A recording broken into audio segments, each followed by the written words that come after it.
Yes, guys, what's going on? Welcome back to Red Devils Dugout. I'm your host, Struggle, and you couldn't find a more aptly named host for this week, could you? I mean, it just wasn't our day. It just wasn't our 7 days. Yeah, yeah. We'll get into it, but first, start off with a bit more. I wouldn't say happier news, but neutral at least. Jesse Lingard has finally left the club, albeit only on a loan, which we'll see him at the Hammers for the 6 months ish, until the end of the season. I'm happy for him. Look, you're never gonna find Jesse Lingard in any of my top Manchester United squads, current or past. But the guy was important for us, you can't forget that. I didn't particularly like Marouane Fellaini, but am I going to sit here and tell you that Marouane Fellaini was a terrible player who couldn't dribble and barely could pass? I might. But I'm not going to try and tell you that he didn't have his moments for Manchester United. Man was fantastic when you put him out there. And, Jesse Lingard on his day, there's a reason why that kind of meme about Jesse Lingard always being a kid is still around. It's because when you watch Jesse play in his best moments, you looked at him and you thought this guy could be a wonder kid. Like genuinely, if you looked at how he played on his best day, the guy was unplayable sometimes. But the problem was it was very very rare, And but then even on the days where he was just good, he did a lot of work. He would chase down the ball. He could shoot from far. He could link up play with Rashford and Martial. The guy was a good player. I know he had some personal issues in his life. Something happened with his mother and the rest of his family. I think he touched on that. And honestly, he didn't never really seem to kind of come back from that. But some players have got to move on. I think, and I'm saying it like he's gone for good because the way that Ollie kind of said it kind of sounds like he's probably gone for good. He may only be on a loan now, but I don't see him coming back and playing a role in the squad. I could be wrong, but I expect to see players like Diallo and Palestri kind of moved up into the first team and play a more active role next season. So I think Jesse's time at the club is kind of done. And you know what? Like I said, fair play to him. He's had a lot of important moments for us. And, I personally will wish him well. And I hope he has a really fruitful career at the Hammers, as long as, it's not against us. He'll be ineligible to play, hopefully, I think. I mean, that's normally a clause people insert in loan contracts. He'll be ineligible to play against us when we play them again. But, who knows where he'll go full time. Anyway, Jesse, we wish you the best. And that's pretty much it in terms of news front. We don't really have much else to discuss. Manchester United were never really going to do that much business in the transfer market this window. Could we do with another centre back? Maybe. There's talks about Upamecano.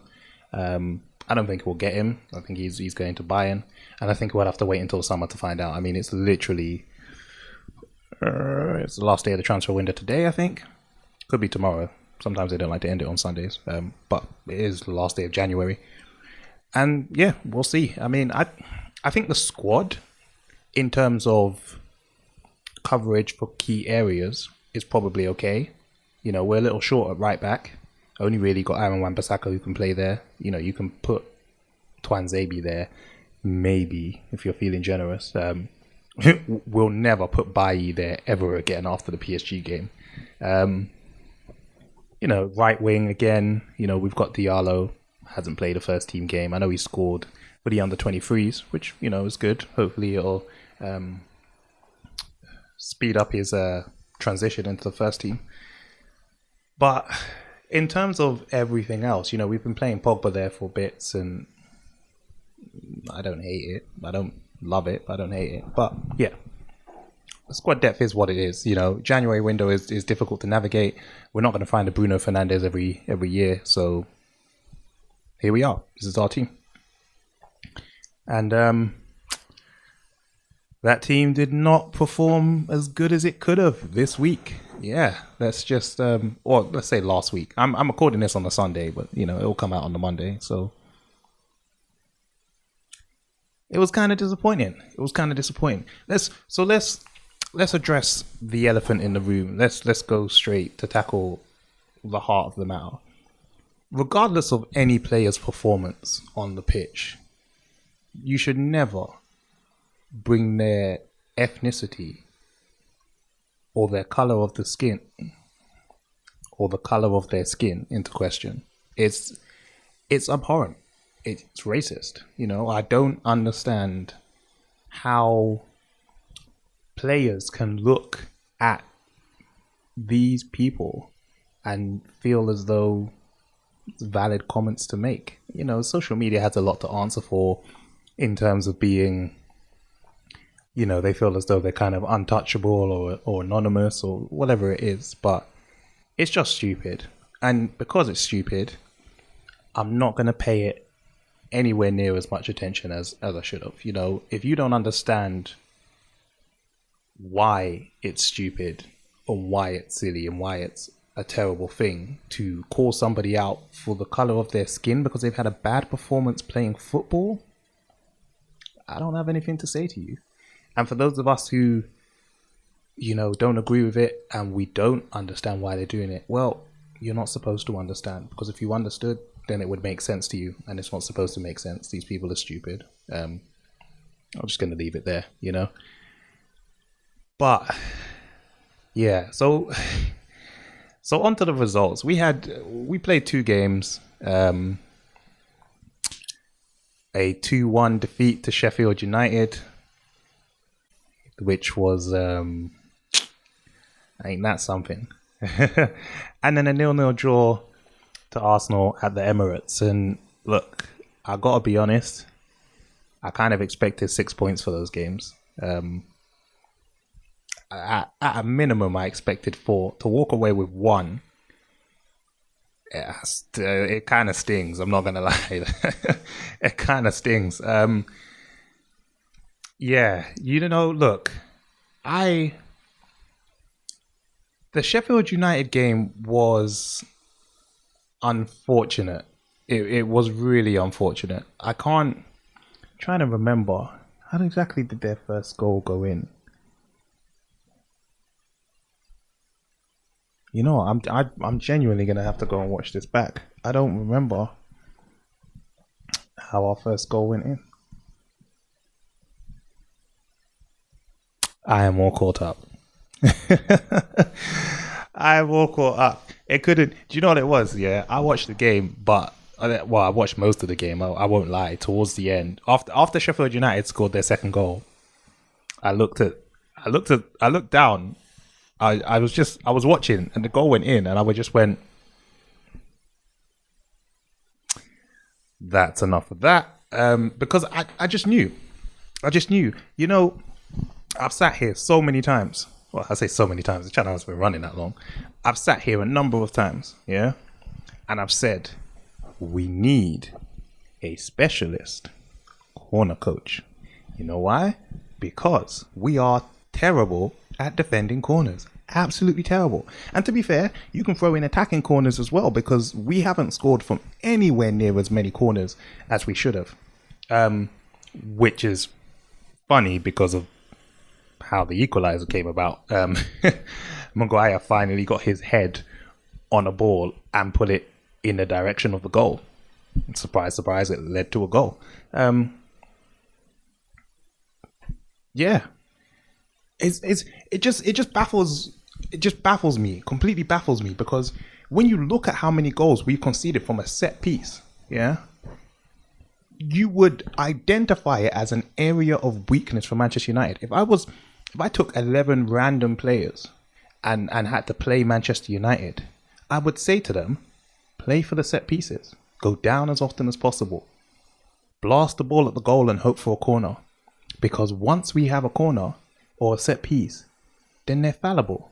They're easily prone to making a mistake. And it happens every single time. Honestly, yeah, if you go back, and I'm not going to do it because I really, honestly, I wish I had the data available to me. I love to do data analysis, but I'm also not about to pay Opta or whatever it is. You can use who scored and whatnot, but you get amateur level stats, and I will use them from time to time. But my point is that if you go back, and you look at every single goal that Manchester United have scored within like 20 seconds, like as a direct result from a set piece, yeah? Whether or not as it's actually gone in from the set piece or it's, 20, 15 seconds after the set piece, we would be in a significantly better position if we hadn't conceded those goals. Like, we are terrible at set pieces. Like, honestly, just plain bad.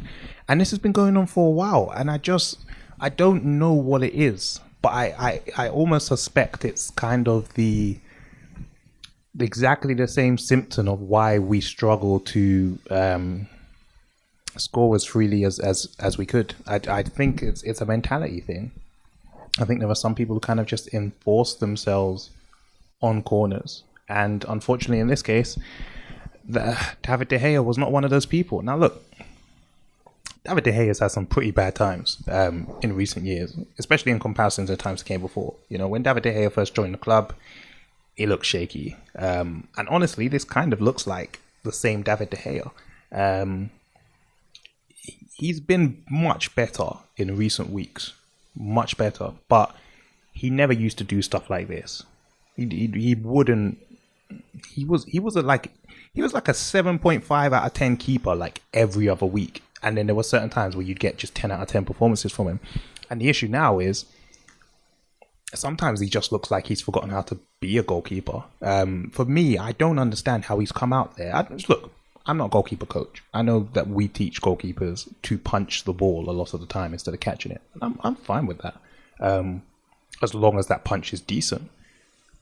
But so often you see him come out and the hand just goes nowhere near the ball. I don't understand how he didn't claim that ball. Now look, you can say it was a foul. Should we have had a foul for that particular thing? I'll be honest, I was watching it and I was kind of like, not really. Has he made an intent to kind of push him? Sure. Is it soft? Hell yeah. Hella soft. And we didn't get it.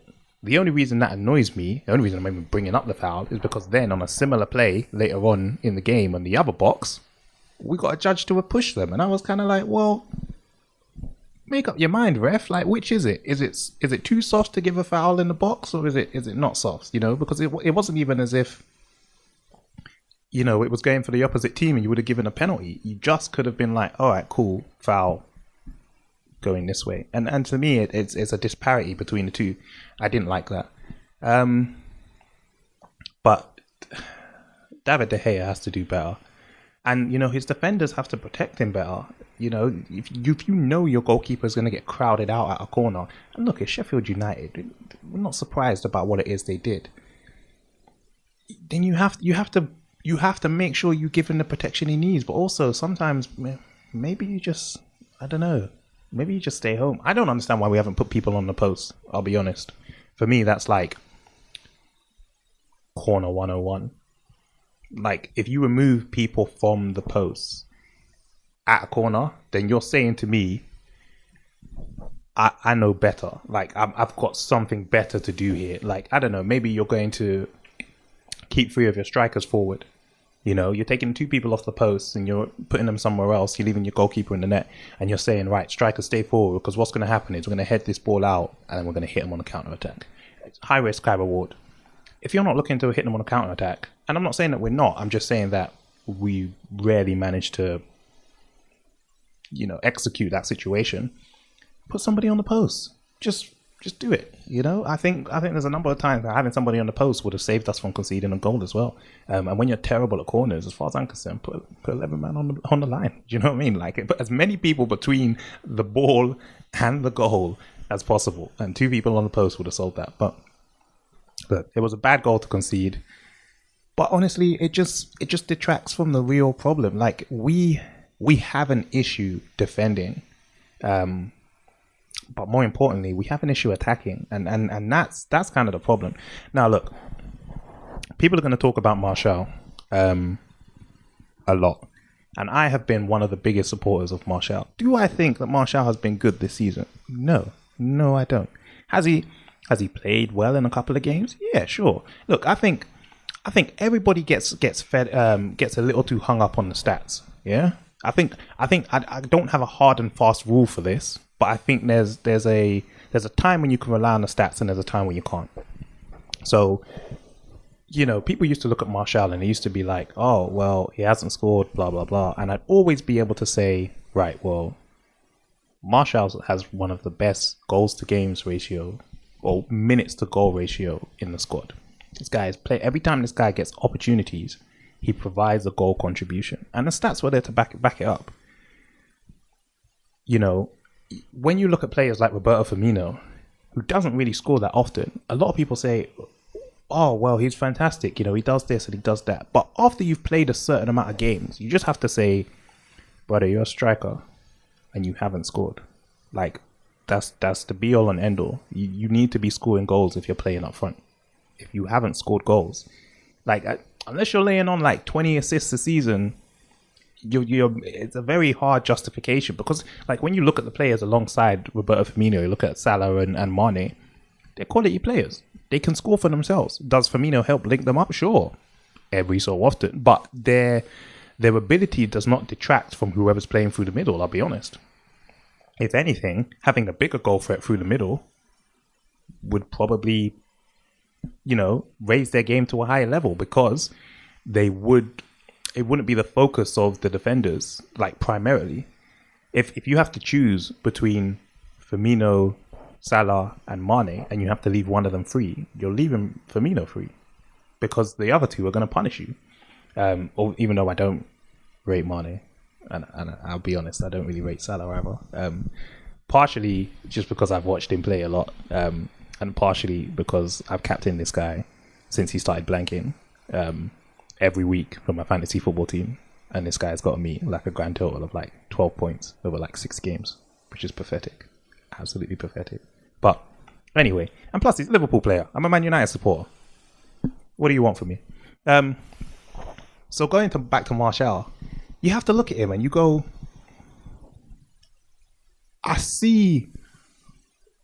I know there's a quality player in there. I really, really do. But he does himself zero favours. Zero. And against Sheffield United, I mean, it is kind of damning. Now, I've seen some pundits look at it and be like, look, it's not that bad. Like, he plays in a different way to Cavani. And I don't like the fact that he hasn't scored. Look, he's just been in bad form. I'll give you, there's two things at play here, yeah? And this is something maybe you haven't heard from other people. But concerning Martial's performances, here's my two takeaways from it. One, yes, everyone calls him lazy. I wouldn't necessarily say I'd call him lazy, yeah? But the guy does not run enough. And that's my thing, is that when you're not playing well, you got to run.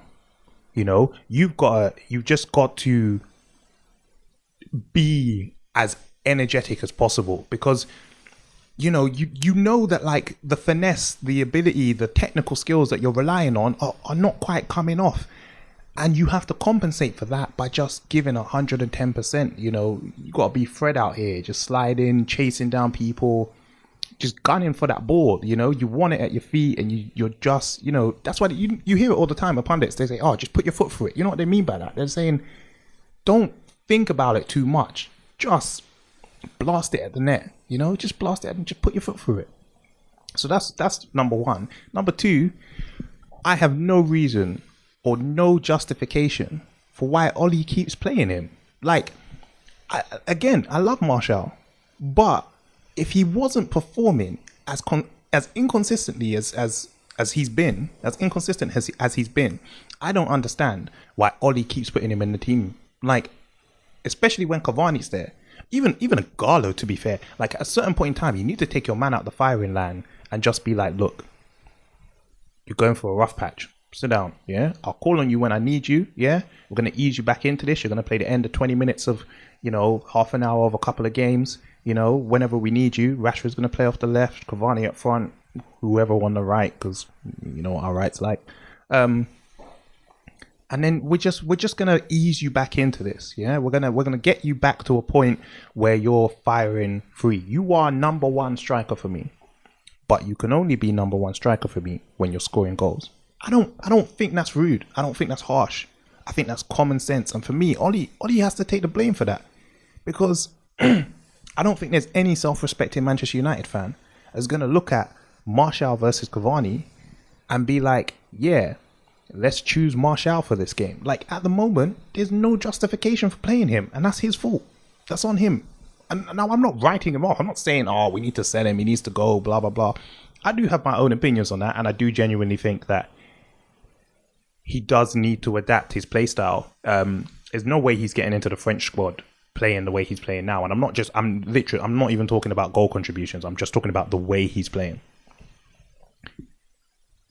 But you've got a good striker who can provide you with goals, and his body language, the expression, the stamina, the work rate. He's being more of a player on the pitch that we need than Martial is.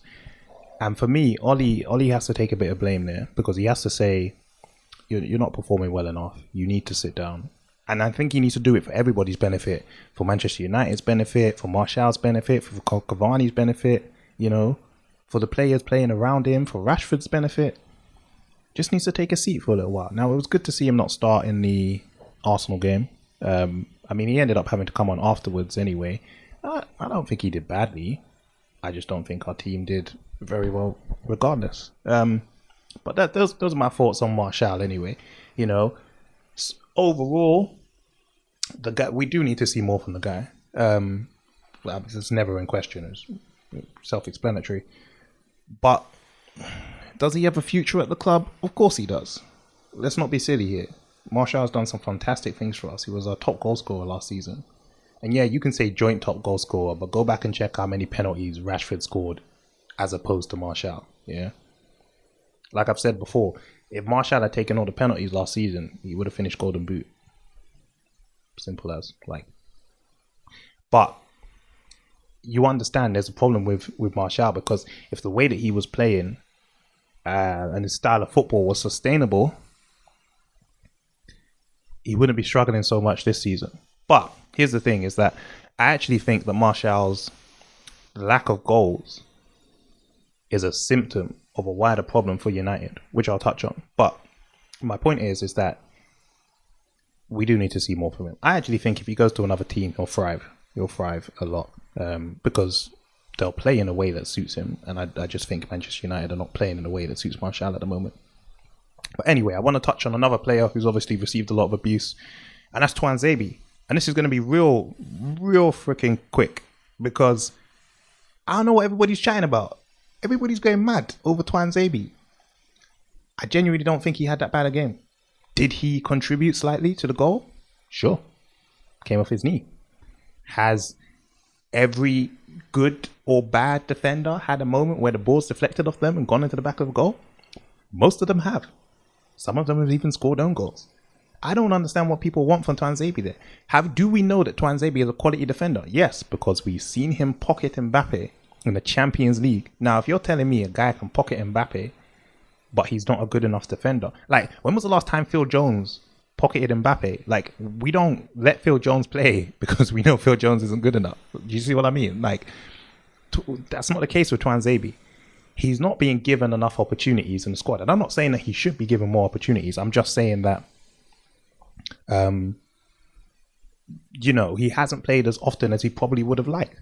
And look, that's kind of on Ollie. He doesn't like to drop Maguire, and fair enough, I kind of get it. Do I agree with it? Not entirely, but I get it. But people having a go at Tuanzebe because I don't even know why. I don't think he was that bad. Was he great? No, but like I said, the guy doesn't play week in, week out. I don't think Maguire's that great a lot of the time, but we just kind of go, it's Maguire. We just kind of let it slide. Is what it is. On a very, very, very, very minuscule chance that Twanzebe is watching this, don't let it get to you, man. Just genuinely, it's not even a thing. But yeah, I actually think for that Sheffield United game, just rounding this all off, I don't know why Ollie changed the team so much. I think if once you're in a title challenge, you change like 2 guys every game, if that. But most of the time, you're putting that same 11 out every time. One after one, like every single game. Playing that same team. You need that consistency. I think the issue is Ollie doesn't know what his best team is at the moment. Pogba starting to play half decent has kind of made this an issue for us. Yeah, it is what it is. And then there's the Arsenal game. And look, I kind of want to touch on this for both games as well, but we're not attacking right. This has been an issue. Arsenal were there for the taking, yeah? We weathered a bit of a storm, but we had them by the lapels, man. All we needed to do is start throwing some punches, and we were just kind of like... And here's my issue, is that we like to play wide. Yeah, we like to play wide. Every time you see the balls, yeah? And look, I understand, yeah? From a tactical perspective, it's easier to kind of get the ball down the line than it is to always work the ball through the middle. But I'm sat here...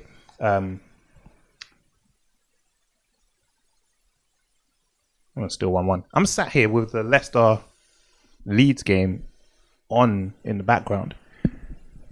And I'm watching people play through the middle. There is space there if you need to play through the middle. And if you look at who we have through the middle, okay, sometimes we've got Fred, who isn't an amazing passer, but he's a damn sight better than some people. Like, there were definitely, like, is he the worst passer in the league? No. I'm not going to sit here and be like, oh, his passing ability is abysmal, never give him the ball. He's not that bad. Scott McTominay, he's not that bad. Is he amazing? No. But he also has the ability to retain the ball. I've seen this guy stop on the dime, turn around, bully a man off, find a pass. He can do it. Yeah? Fernandes, Pogba, isn't really much more that needs to be kind of said there. And then, if we've got Cavani leading the line, even when we've got Martial there, Martial doesn't always hold up the ball perfectly, but he can find a quick pass, a quick 1-2. He can move. He can change direction. We have quality through the middle.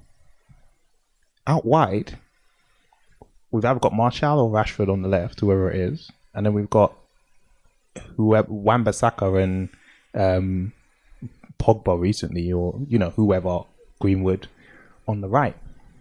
But the problem is that, like, I'm not saying anything bad about these players, or Luke Shaw as well, but when we go wide, we're not doing the Antonio Valencia thing. Remember when we had Antonio Valencia?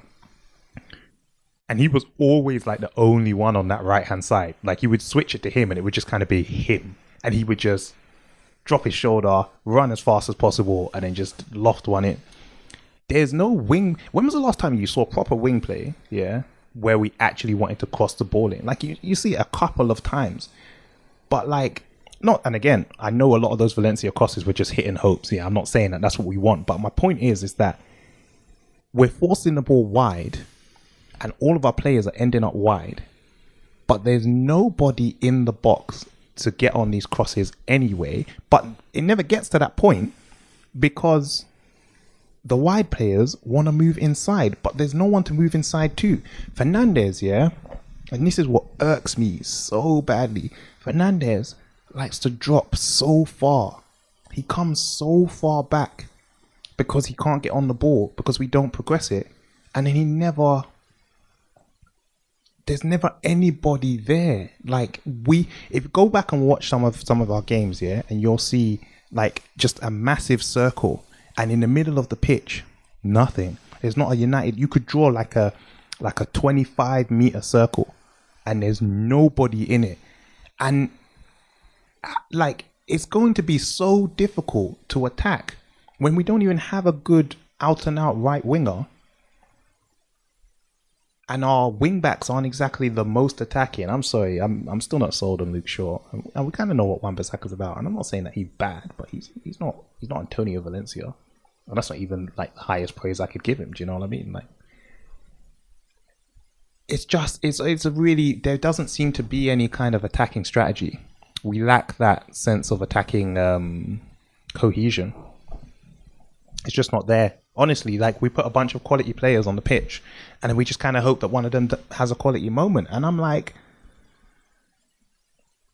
I don't really think that's a good strategy. Like if teams decide to sit back against us, like we should be creating a solid 4 good goal scoring opportunities per game, like a solid 4, like where we're hoping that the ball goes in the back of the net. Not even hoping, like should be going in the back of the net. But we're not creating anywhere near that amount of chances, and it's really poor. It's really poor. Every time I watch us, I'm just kind of like, oh, here we go again, because we don't have any idea what we're doing. And look, you can say we were lucky or unlucky against Arsenal. I think a draw was probably the fair result. None of us probably deserved a little better. Lacazette almost punished us badly, and then didn't take another free kick, which was really, really odd. But I don't know. We've got to sort this out, man. We have to sort this out. We can't be relying on a bit of Bruno magic or Pogba screamer for ages. Like, I want to know the way that we're set up to play. Like, even when you watch Leeds, and they attack, they're not that great. They're not amazing, but they know how they play. And look, I'm a big supporter of Ollie. I think Ollie can lead this club to glory. But I also think that Ollie needs to sort out what his tactics are. I think against Arsenal, apart from Martial, did we make any subs? Because I'm pretty sure it got to like 96th minute and I was like, you can use 3 subs, right, Ollie? Like, you can use all of them.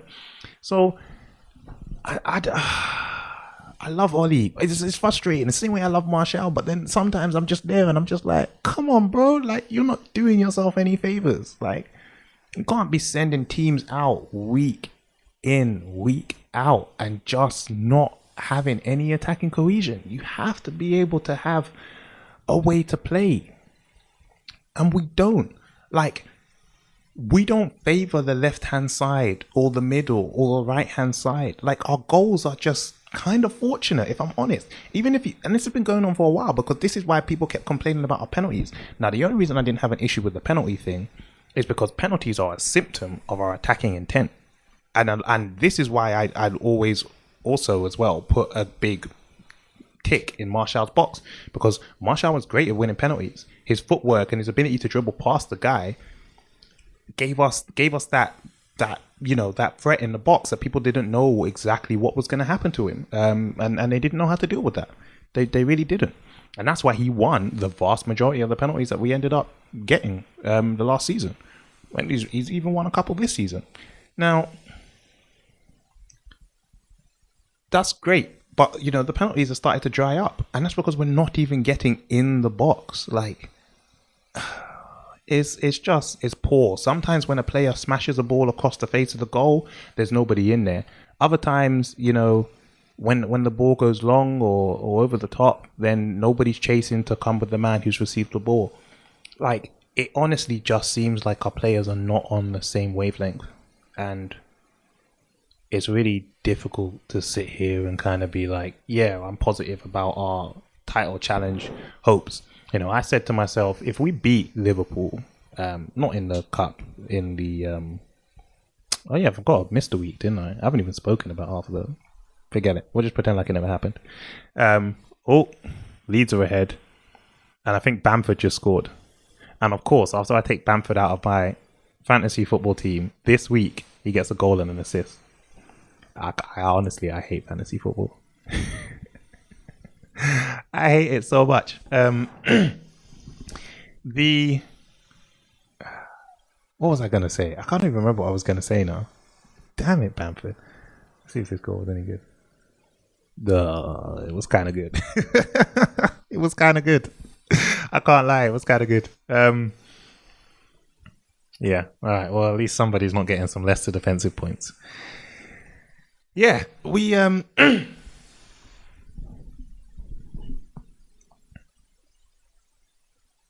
We need to be better. We need to be much better. You know, like I said if we beat Liverpool, I would have been like title challenge on. But you know what really bothered me about the Arsenal game? It didn't look like our players wanted it. It like me sitting at home as a Manchester United fan. When I sit here and I watch the games, I'm involved. Yeah, there's a whole psychology about it. You know, when it comes to supporting sports teams, because we always say we, but it's not a we. If I stop supporting Manchester United tomorrow, Manchester United would have no idea. You know, I've supported them my entire life, and Manchester United would have no idea. Same for a lot of you watching this. You know, unless we all left en masse, then Manchester United would care. But like individually, Manchester United don't care. We're not actually a part of Manchester United. We just feel like we're a part of Manchester United. But my point is that when I'm sitting at home and I'm watching these games, I'm invested. I'm emotionally invested. For me, as a person who's how long have we won? What did we win the league? 2012. Yeah, so it's going to be coming up to 8 years. We haven't touched the Premier League trophy. It's a long time. And for somebody who grew up, you know, I grew up in the 90s. Period. Manchester United started dominating. You know, period of success for us. I've not known until recent times anything but success for Manchester United. And the idea that a past player, especially one of such significance as Ole Gunnar Solskjaer, could lead this club to its first Premier League trophy since Alex Ferguson left.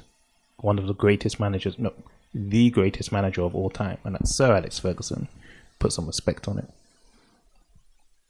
That fills me with excitement. That fills me with, like, I'm ready to party. Do you know what I mean? Like every game now, I'm ready to scream down the walls, tell people, yeah, 21 is coming. But I don't see that from the players. Even from Bruno now, I've kind of just a bit, like, I'm watching that and I'm like, the title is slipping away from you. Yeah, when we're playing Sheffield, when we're playing Arsenal, and we're not picking up 3 points, that title is slipping away from you. And I don't see the drive, the determination, the spirit from the players. It looks to them like it's kind of just another game. And yeah, I get it. Like, you're gonna have lots of these games, but like when you look at the pundits who've been there and they've done that, they tell you every game's a cup final. Every single game is a cup final. And you gotta come put your heart on the line and bleed for your club. Else, you ain't getting there. You know, like, Manchester United, yeah, go back and look at Manchester United. Manchester United have had some good teams over the years, but there's been a couple of times we've won the league. And you can arguably say a couple of teams in the Premier League have had better man-for-man squads than us. Like, Park Ji-sung wasn't the best player in the league, but that guy busted his ass for this club. You know? Nani wasn't always great, but when Nani was good, he was very good, you know? We've had Antonio Valencia again, you know? Right winger, turned right back. Was he the best right back in the world? No, but sometimes he bloody well looked like it. You know, we've had a lot of teams where players are not necessarily the best they could be, but they always gave their all. Every time we won the league, they gave their all. They gave everything. And I'm just not seeing it from this squad. Could this squad win the league? The points total would suggest we could. You know, if you're only 4 points off the top, you can win the league. You know, but the problem is that, you know, City are without KDB. I mean, Leicester might lose here, but you know, there's a couple of teams around who look to be playing better football than us when you watch their games. And you know, I can't see things improving for us. Like, we're not playing better football than them. Sure, we've got a lot of good results, but when you watch the performances, even the performances where we won, you understand that we haven't played as well as we could have. And the thing is sometimes it happens. And like, you know, I can't remember how long we've gone unbeaten, you know, what our previous run was, but sometimes you can use that and you can just keep going and keep going. But eventually you need to find a way of playing and a way of form, because you're going to come up against that game, like the Arsenal game or the Sheffield United game, where your opponents are slightly difficult. You don't get the rub of the green. And that's it. I really want to see that drive from the players. I really want to see that determination. And that's why players like Martial are going to catch a lot of stick, when stuff like this happens. Because, like, even though I don't agree anywhere, like not even remotely, with the level of abuse that some players have been getting, for us rational fans, you understand people want to see people who want to bleed for the club. They want to see people put their heart on the line. When you get these, that's why when you get these derbies, people want to see, slide tackles. They want to see. That's why Roy Keane sits in the studio and is just like, I don't like him. Just slates us every week in, week out. Because as far as he's concerned, if he was playing for Manchester United, he's about to die for Manchester United. Man will throw himself on the sword for Manchester United. There aren't a lot of players in that club at the moment that look like they're doing it. I'm not going to write everybody off. I'm not saying everybody's a total waste of time. I'm just saying it doesn't look like when they're on the pitch that they're ready to do that for the club. And I do kind of think it's just a symptom of us not having the attacking prowess, which is mad because we've probably got a better attack than we do defense. Rashford, Fernandes, Cavani, Pogba, like these attacking players. Greenwood has not been at it, which is fine. The guy's young. Do you know what I mean? The guy's young. Like give him time, all the time he needs to be able to develop. But he's not a right winger, and honestly, like he's better than James off the right wing, but not by that much. Like I'll be honest, he provides another attacking threat because he's a much better striker than James, which is fine. But in terms of actually being a right winger and doing the things a right winger can do, he's not that great, which is why we need Diallo or Pilestri to kind of step up and hurry up, which again, not going to rush them either, but I want United to be successful now, not soon. It's been a difficult week for us, and I don't think it's going to get any easier. I'll be honest. I need to let me just double check. What are our next matches? We've got Southampton at home. Look, okay, so we've got 3 home games. Yeah, we've got Southampton at home on Tuesday, Everton on Saturday, and then we've got an FA Cup game against West Ham.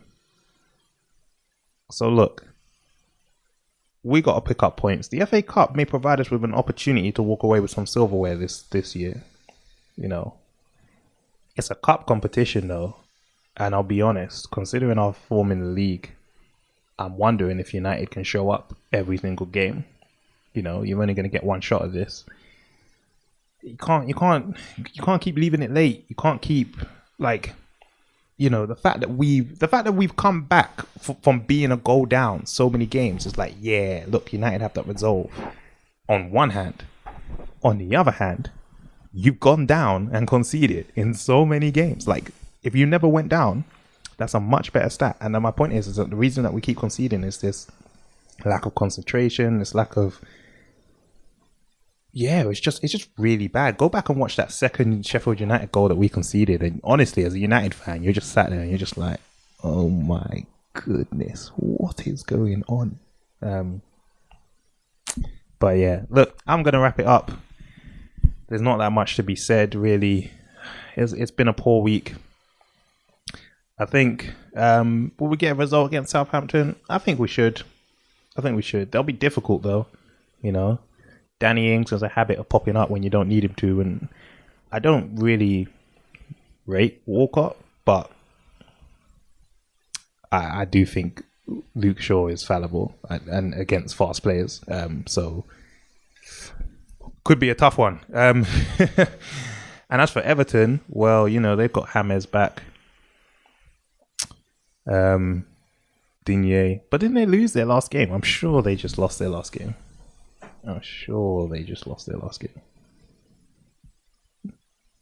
Yeah, they did. They just lost to Newcastle. Newcastle. I can't chat anyway. We just lost to Sheffield United, so realistically. But Newcastle.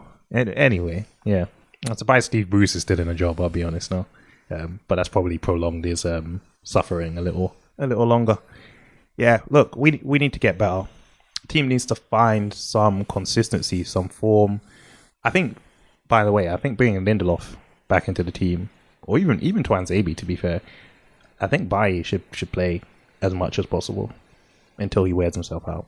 Like, if Bailly can't complete the end of the season without getting seriously injured, like if he misses a game, I'll be like, all right, cool. But if he ends up missing like 2-3 weeks, then we can't get rid of him. But he needs to be able to prove himself. And as far as I'm concerned, on his day, he's our best defender. He's quick, he's strong, he can beat a press. That's one thing I did like, actually. I know I said I was going to... I keep finding things to talk about. I did like the way we were able to beat the press against Arsenal. There were a couple of times that we worked our way out very, very well. But on the flip side, there were also a couple of times where we did not do ourselves any favours. So yeah. Overall, arcing theme of this episode is we need to improve. And we need to improve quick. I've been struggling. This is Red Devil's Dugout. Make sure you like, comment, follow, subscribe. If you liked it, thumbs up. You didn't like it, click the thumbs down. At least I know. And yeah, I will see you next week for the next one. Let's hope is much better than the one that we just had. Peace.